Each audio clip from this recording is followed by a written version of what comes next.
After a decade of planning and a $175 million already spent, the Columbia River Crossing project to replace the Interstate Bridge has died a sudden death in the Washington legislature.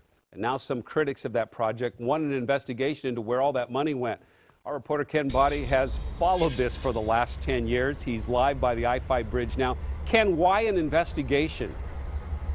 Well, the critics say that no one should be allowed to get away with spending that much taxpayer money and then have nothing to show for it. Somebody should go to jail for misappropriation of funds. How can you spend $175 million and don't have a product? Josephine Wenzel was always against the $3.5 billion bridge, which would have replaced the current Interstate Bridge. Supporters say it would have relieved congestion and brought light rail into Vancouver.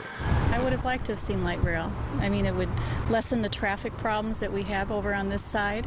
But the Washington State Senate killed the CRC by rejecting a transportation bill that included $450 million for Washington's share. When did you know that this project was in trouble?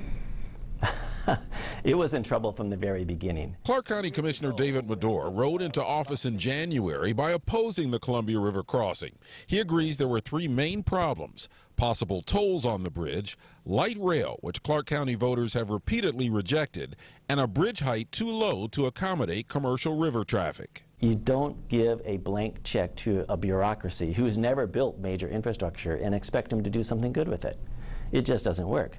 96 staff and consultants worked on the CRC, but now governors of both states say it's time to shut it down. We were prepared for any sort of outcome, and this isn't the one that we were hoping for, but we have clear direction on how to move forward.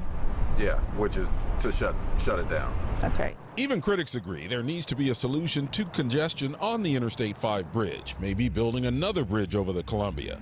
But any solution will take more time and more money on both sides of the river. It doesn't change the fact that that bridge in that area is outdated and in need of some significant upgrades, so we'll continue to work towards that. The death of the CRC funding also means the loss of about $1 billion in federal funding that would have helped build the bridge had the project gone forward.